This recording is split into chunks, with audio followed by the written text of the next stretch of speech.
मैं अपना होस्टिंग अच्छे से निभा सकूं। मेरा नाम अनीता शाह है, जगदलपुर बस्तर छत्तीसगढ़ से हूँ।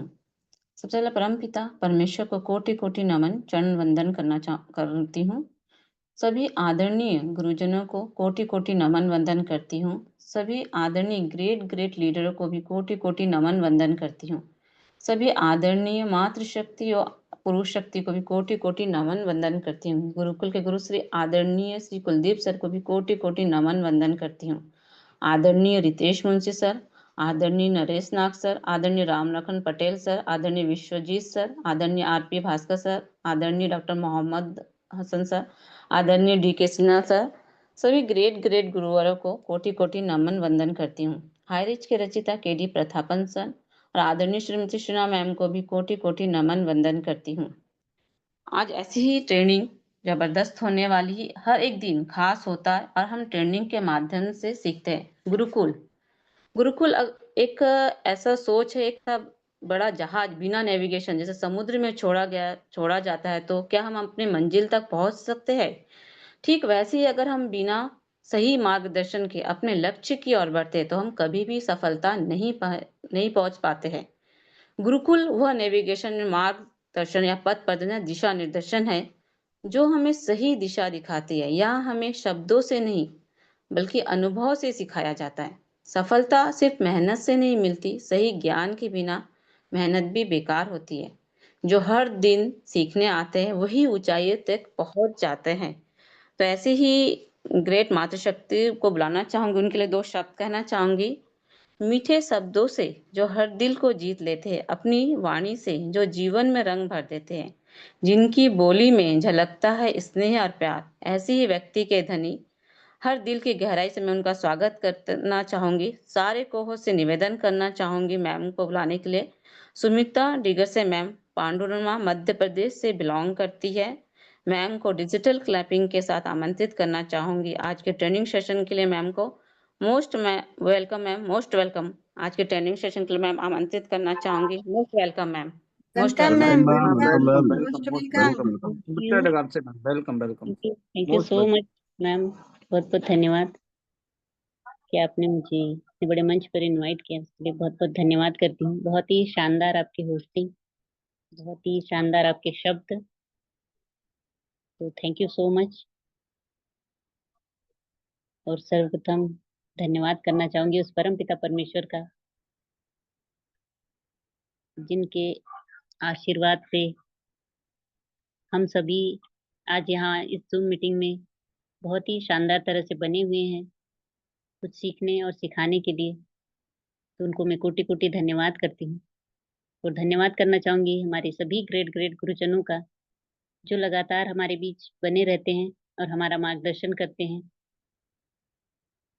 तो मैं उनको बहुत बहुत धन्यवाद करती हूँ। स्पेशल धन्यवाद हमारे ग्रेट गुरु कुलदीप सर जी, जिनके माध्यम से आज मुझे फिर से ट्रेनिंग देने का अवसर मिला। और बहुत ही शानदार सर ने मुझे टॉपिक भी दिया, तो उनको मैं बहुत बहुत धन्यवाद करती हूँ। और धन्यवाद करना चाहूंगी हमारे सभी ग्रेट गुरुजनों का। मिस्टर राम लखन पटेल सर जी हैं, मिस्टर विश्वजीत सर जी, मिस्टर रितेश मुंशी सर जी, मिस्टर नरेश कुमार नाग सर जी, ऐसे सभी हमारे ग्रेट ग्रेट गुरुजनों को कोटि कोटि धन्यवाद। और धन्यवाद करना चाहूंगी ऐसी शानदार सिस्टम के संस्थापक मिस्टर के डी प्रतापन सर और शन्या प्रतापन मैम को, कि आज उनकी एक सोच ने हम सभी के जीवन में जो एक बदलाव लेकर आए हैं। और जो उनसे प्रेरणा मिलती है कि जो व्यक्ति संघर्ष की राह पर चलता है, इतिहास उन्हीं का बनता है। तो ऐसी सोच और ऐसे प्रेरणादायक व्यक्तित्व को मैं कोटि कोटि नमन करती हूँ। और धन्यवाद करना चाहूंगी मेरे ग्रेट अपलाइन मेंटोर मिस्टर मिथुन चंद्रिकापुरे सर, जिनके माध्यम से मुझे इतना शानदार सिस्टम मिला और एक शानदार हाईरिच परिवार मिला, जहाँ मैं अपने आप को बहुत ही गर्व महसूस करती हूँ कि मुझे इतना शानदार परिवार मिला। अपने आप को बहुत ही भाग्यशाली समझती हूँ, क्योंकि यहाँ एक ऐसी सोच और ऐसे व्यक्तित्व जो बने हुए हैं, जो कि आज एक निस्वार्थ भाव से हमेशा दूसरों को सपोर्ट करना और एक संगठन की शक्ति क्या होती है, तो यहाँ से मुझे इस परिवार के माध्यम से आज सीखने समझने का मौका मिलता है। और तो यही एक चीज जो व्यक्ति को आगे लेकर के जाती है। एक बेहतर सोच, बेहतर विचारधारा हमारी होना बहुत ज्यादा जरूरी होता है। और हमेशा दूसरों के प्रति आदर भाव, तो ये सारी चीजें जो हम सभी जो इस पैनल पर सभी बने हुए हैं, तो सभी को मैं बहुत बहुत धन्यवाद करती हूँ। सभी हमारे ग्रेट ग्रेट मातृशक्ति जो सभी को, सभी हमारे ग्रेट गुरुजनों को, जितने भी बने हुए हैं, सभी मेरे लिए गुरु के समान ही है। क्योंकि अगर हम किसी से दो शब्द अगर सीखते हैं तो वो हमारे लिए गुरु वचन होता है, गुरुवाणी होती है। तो मैं सभी को बहुत बहुत धन्यवाद करती हूँ कि आप सभी का सहयोग और मार्गदर्शन हमेशा इसी तरह बना रहे। तो आप सभी को बहुत बहुत धन्यवाद। चलते हैं हम आज की ट्रेनिंग सेशन की ओर। तो बहुत ही शानदार एक कहानी के माध्यम से आज की ट्रेनिंग की शुरुआत करना चाहूंगी। तो एक समय की बात, जब एक आज का पूरा पूरा ट्रेनिंग सेशन जो कि एक नारी शक्ति के ऊपर और उसकी सोच, उसके विचारधारा हर एक व्यक्ति की होती है। तो उसी के ऊपर मैं कुछ अपनी बातें, अपने विचारों को रखना चाहूंगी एक कहानी के माध्यम से। तो एक समय एक राजा राजा थे जिनका नाम था राजा हर्षवर्धन। तो वो युद्ध में जब हार गए थे, तो जिनसे वो हार गए थे, तो उन्होंने उनके सामने दो शर्तें रखी थी। कि एक चीज वो थी कि वो उन्हें हमेशा के लिए कारावास, उम्र भर के लिए कारावास में रहना, या तो फिर उनके एक सवाल का जवाब लेकर के आना कि एक नारी शक्ति, एक स्त्री को अपने जीवन में ऐसा क्या चाहिए, तो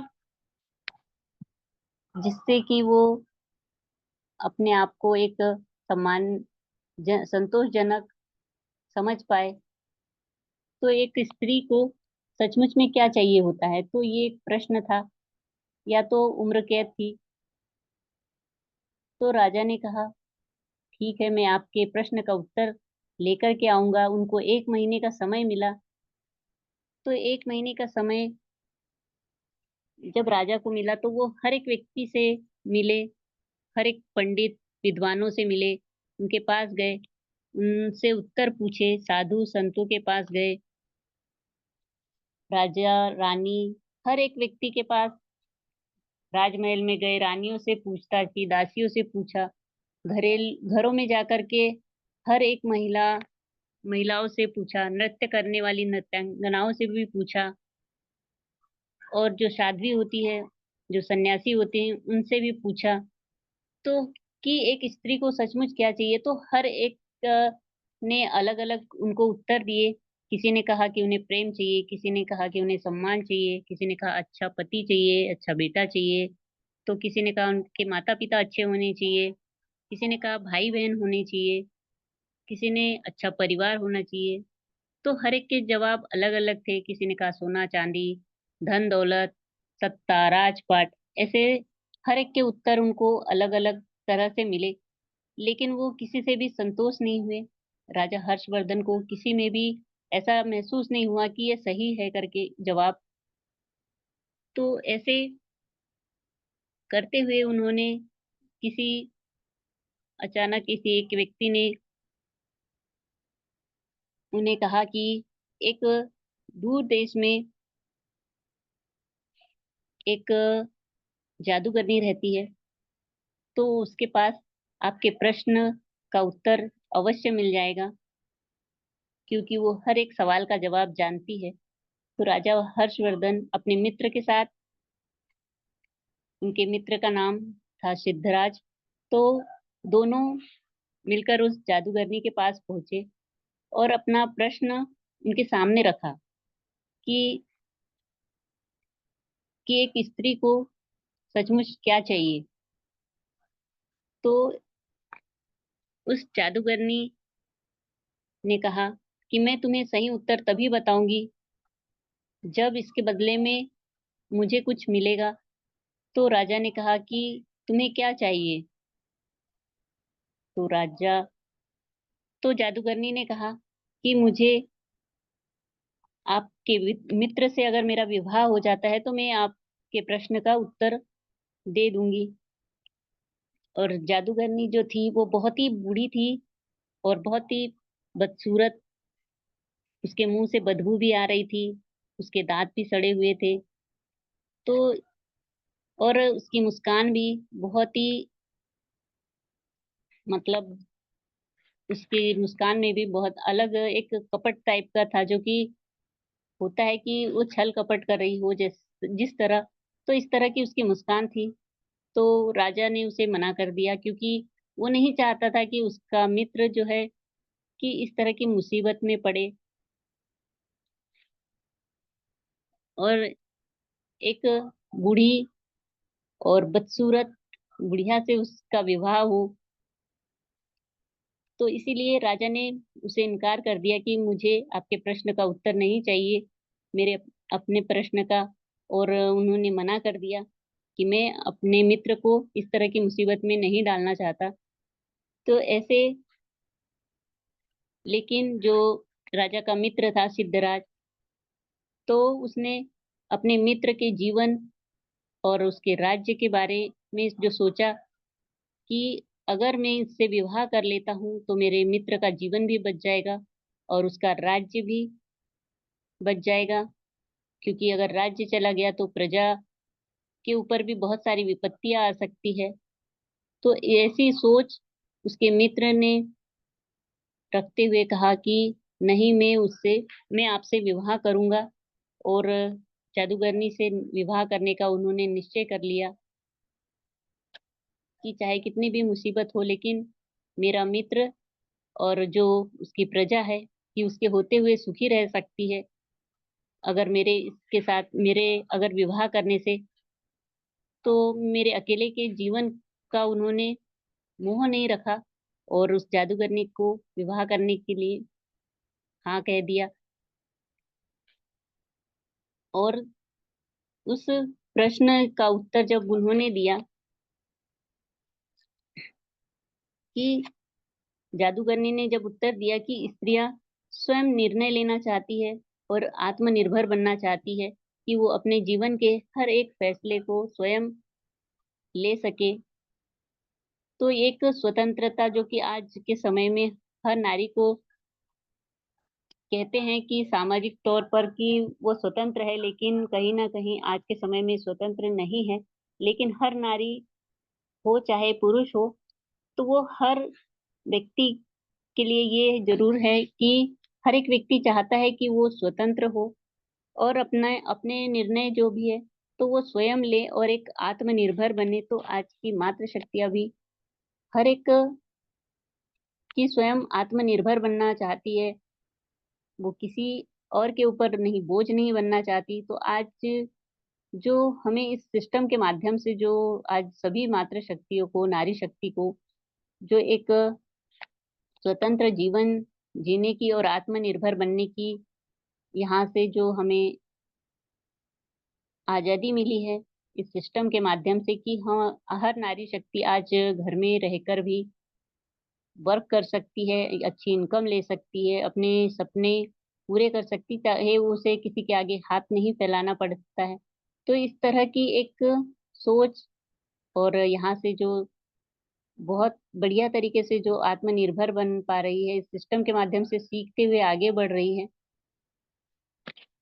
तो ये एक बहुत ही शानदार जो इस कहानी से हमें एक प्रेरणा मिलती है, तो वो बहुत ही सोचने वाली है। क्योंकि यहाँ एक राजा जो है, तो उसके मित्र का जो एक निस्वार्थ प्रेम था अपने मित्र के प्रति और राजा के प्रति, अपनी प्रजा और उनकी प्रजा के प्रति।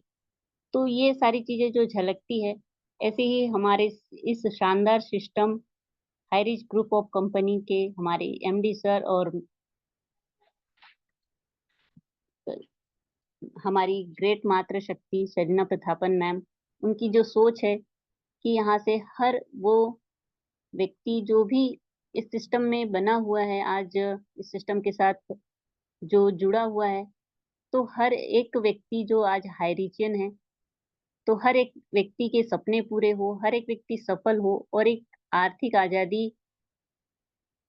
का जो मिशन उनका है, तो वो एक निस्वार्थ भाव से है। उनका स्वयं का स्वार्थ नहीं, वो हर एक व्यक्ति के प्रति एक अच्छी भावना, अच्छी सोच और अच्छे विचार रखते हुए आज हम सभी को एक नया मार्गदर्शन और एक नई सोच के साथ आज हमारे बीच बने हुए हैं।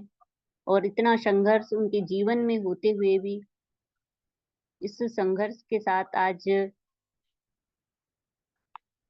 हम सभी के बीच में बने हुए हैं। तो एक निस्वार्थ भावना है उनकी, जो एक माता पिता की तरह, जो कि हर बच्चे के लिए होती है, तो ऐसे ही वो हमारे लिए माता पिता के समान है, जो कि आज हर एक बच्चे की दुख और तकलीफ में उन उनके लिए अच्छा सोचना और हर एक का भविष्य किस तरह से उज्जवल हो, ऐसी सोच रखने वाले हमारे ग्रेट एमडी सर और हमारी ग्रेट मातृशक्ति, तो उनकी सोच इतनी बुलंद है और उनके हौसले इतने बुलंद है। तो हम सभी आज उनको इसी तरह सपोर्ट करते रहे और इसी तरह आज उनके साथ अगर हम हमेशा खड़े हैं, तो ये उनकी हिम्मत को और बढ़ाती है और तभी हम सभी सफल हो सकते हैं। और आज हाईरिच परिवार इतना बड़ा है, इतना विशाल है कि आज पूरी देश और दुनिया में हाईरिच ग्रुप ऑफ कंपनी का नाम इसी तरह रोशन रहे हमेशा, क्योंकि आज जो उनकी सोच कि हर एक व्यक्ति, छोटे से छोटे व्यक्ति से लेकर हर उस बड़े से बड़े व्यक्ति तक, हर एक के बारे में जो उनकी सोच रही कि हर वो व्यक्ति यहाँ से अपने जीवन में सफलता की उस ऊंचाई तक पहुंचे, जहाँ आज हर कोई सपने देखता है कि उनके पास एक अच्छा घर हो, गाड़ी हो, बंगला हो और देश विदेश की यात्रा कर पाए। तो यहाँ से हर एक व्यक्ति के जो सपने पूरे हो सकते हैं, तो ये शानदार सिस्टम है, क्योंकि जहाँ हर एक व्यक्ति एक संगठन में आज बंधा हुआ है और संगठन की ताकत को हर कोई समझ सकता है, क्योंकि एक चींटी भी अगर अकेली होती है, अकेली तो वो कुछ नहीं करती, लेकिन उनका जो पूरा समूह होता है, तो वो बड़े से बड़े चीजों को अपने समूह में एक साथ में एक संगठन में वो लेकर जा सकती है और पूरे पहाड़ चढ़ सकती है। तो ये संगठन की ताकत है, और जो संगठन की ताकत आज जिस तरह आज एक राजा को उसके मित्र ने अपने एक निस्वार्थ भाव से उस जादूगरनी से विवाह करने के लिए विवश किया, क्योंकि उसका एक निस्वार्थ भाव, उसका एक निस्वार्थ प्रेम था अपने मित्र के प्रति। तो इसी तरह हमें भी एक निस्वार्थ भाव से इस सिस्टम के साथ बने रहना है। तो जब हम एक निस्वार्थ भाव से और हर उस चीज के प्रति हमें समर्पण कि आज जो हमारे गुरुजन होते हैं, तो सभी हमें गुरुजनों का एक आदर सम्मान और उनकी बातों को सीखना समझना, ये भी बहुत ज्यादा जरूरी होता है, क्योंकि कोई भी व्यक्ति इस दुनिया में आता है तो कुछ भी सीख करके नहीं आता, लेकिन उसके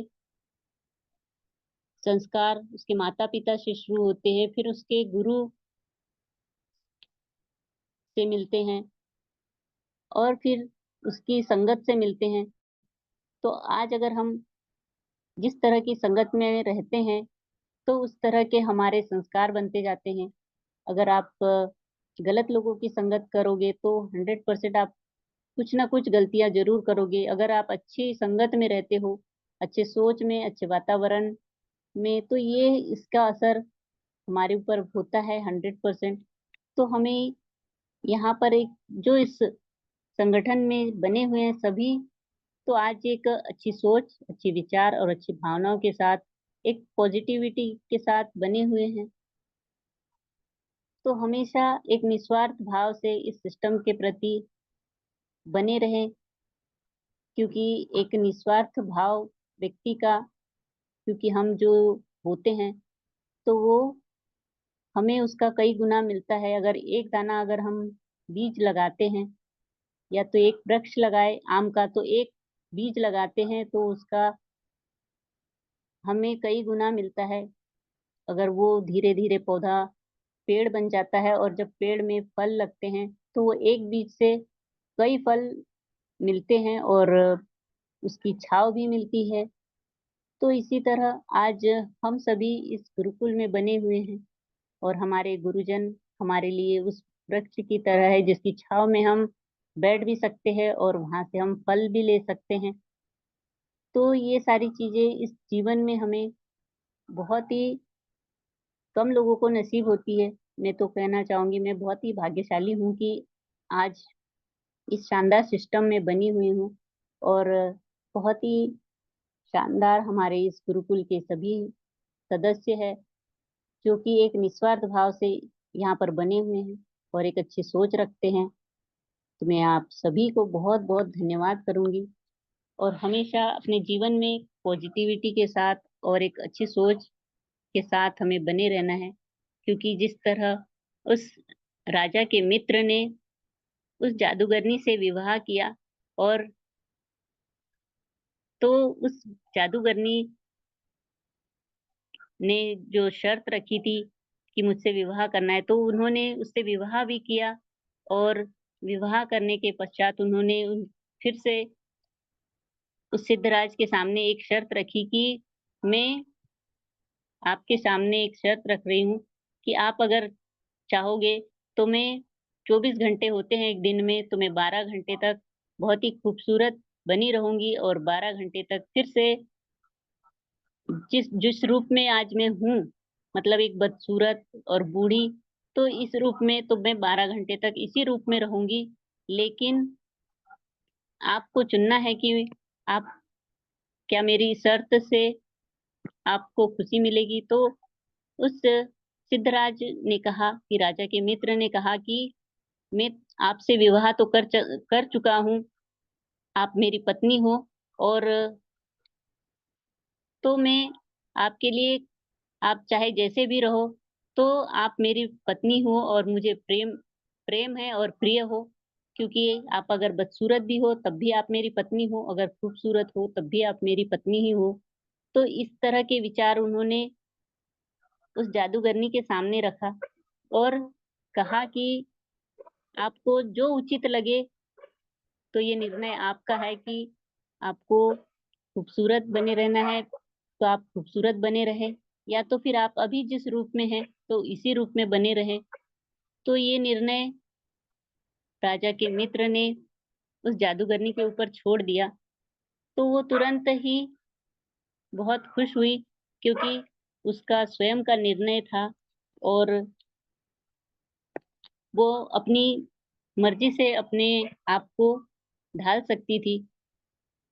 तो उस जादूगरनी ने जो उसका सुंदर रूप था उसी रूप में आ गई, और कहा कि मैं अब हमेशा ही ऐसे रहूंगी, क्योंकि आपने सारे निर्णय मुझ पर छोड़ दिए। तो मुझे बहुत खुशी हुई, और मैं इसी तरह पहले भी थी, लेकिन इस दुनिया के डर से आज मुझे ऐसा रूप लेकर रहना पड़ा था। तो आप बहुत ही अच्छे व्यक्ति हो, और आपका मन भी बहुत साफ है। तो हमेशा के लिए वो जादूगरनी एक बहुत ही सुंदर स्त्री के रूप में आ गई, और हमेशा एक सुंदर स्त्री ही बनी रही। तो एक हमेशा इसीलिए कहते हैं कि हमेशा अपने मन को साफ रखे, और कभी भी किसी के भी प्रति कोई ऐसी भावना ना रखे, तो हम अपने जीवन में उस सफलता तक पहुंच सकते हैं। अगर उसके मन में अगर ये बात आती कि इस बूढ़ी और बदसूरत औरत से मैं क्यों विवाह करूं, तो शायद ये सारी परिस्थिति नहीं आती और उसके जीवन में भी इतनी सुंदर स्त्री नहीं आती और उसके मित्र जो कि राजा हर्षवर्धन थे, तो उनको भी उनका राजपाट और उनका राज्य वापस नहीं मिलता और उन्हें जीवन भर का कारावास मिलता। तो एक उनकी अच्छी सोच और अच्छी विचार, अच्छी भावनाओं के कारण जो उनके साथ सब कुछ अच्छा हुआ। तो ऐसे ही हर एक व्यक्ति के जीवन में होता है। तो हर एक व्यक्ति चाहता है कि वो स्वयं अपने निर्णय ले। तो आज हमारे गुरुकुल में भी हर एक व्यक्ति स्वतंत्र है, आजाद है और अपने अपने इस बिजनेस का भी स्वयं मालिक है और अपने फैसलों का, अपने निर्णय लेने का हर एक व्यक्ति को अपना अधिकार है। तो इस तरह से आज यहाँ पर हर एक व्यक्ति सीख रहा है, अपने जीवन में आगे बढ़ रहा है, अपनी स्किल को डेवलप कर पा रहा है और अपनी पर्सनालिटी डेवलप हो रहा है। तो हर तरह से यहाँ पर जो आज सीख पा रहे हैं और आगे बढ़ रहे हैं। तो एक अच्छा उद्देश्य हर एक व्यक्ति का होना चाहिए और हर एक व्यक्ति की एक अच्छी भावना होनी चाहिए। तो हमेशा कभी भी परिस्थिति से कभी घबराना नहीं और चाहे कितने भी संघर्ष आए, जीवन में कभी हार नहीं मानना चाहिए। तो तभी हम अपने जीवन में सफल हो सकते हैं। तो मैं कुछ लाइनें जरूर रखना चाहूंगी इसके बीच की। हालात वह न रखे जो हौसलों को बदल दे, बल्कि हौसला वह रखे जो हालातों को बदल दे। जिंदगी को आसान नहीं, बस खुद को मजबूत बनाना है। सही समय कभी नहीं आता, समय को सही बनाना पड़ता है। तो थैंक यू कहना चाहूंगी। ऑल पार्टिसिपेंट को बहुत बहुत धन्यवाद करना चाहूंगी कि आप सभी ने मुझे सुना और मेरी बातों को समझा होगा। तो मैं यही आप सभी से रिक्वेस्ट करूंगी कि आप सभी जिस तरह आज इतने धैर्यपूर्वक और इतने संघर्ष के साथ आगे बढ़ रहे हैं, तो भगवान हर एक व्यक्ति की सुनता है, क्योंकि संघर्ष कभी भी हारने नहीं देता और संघर्ष से जो लड़ता है वही इतिहास को रचता है। तो मैं आप सभी को बहुत बहुत धन्यवाद करती हूँ कि आप सभी आज इस जूम मीटिंग में, इस गुरुकुल में बने हुए हैं। तो आप सभी को बहुत बहुत धन्यवाद। और मैं इतना ही कहकर मैं अपनी वाणी को विराम देना चाहूंगी, क्योंकि हमें और भी बहुत सारे हमारे ग्रेट ग्रेट गुरुजनों को सुनना है और उनसे भी कुछ सीखना है। तो मैं थैंक यू कहना चाहूंगी हमारे बीच बने सभी ग्रेट ग्रेट लीडर्स, ग्रेट मातृशक्ति को, कि आप सभी ने अपना कीमती समय दिया। तो थैंक यू। मैं सुमित्रा डिगर से पांढुर्ना एमपी से बिलोंग करती हूँ और हाईरिच परिवार का हिस्सा हूँ और आप सभी के बीच बने रहती हूँ, सीखती हूँ और कोशिश किया कि आप सभी के बीच अपनी वाणी को रख पाऊँ। तो थैंक यू कहना चाहूंगी। बैक टू होस्ट करना चाहूंगी हमारी ग्रेट ग्रेट मातृशक्ति। मोस्ट वेलकम है ma'am Anita Shah ma'am, most welcome. आप आए और आगे के सेशन को कंटिन्यू करें। Thank you so much. Thank you ma'am, thank you. आपने बहुत ही अच्छे से ट्रेनिंग ली, ज़बरदस्त। आपने एक राजा हर्षवर्धन और जादूगरनी कहानी, महिला की कहानी में बहुत ही अच्छी कहानी बताई आपने। हम अपनी शक्ति को हमें पहचानना है, अपने सपनों को एक साकार करेंगे और अपने फैसले खुद लेकर इस समाज में नारी की एक नई परिभाषा गढ़ेंगे। जैसा आपने बोला, एक अच्छी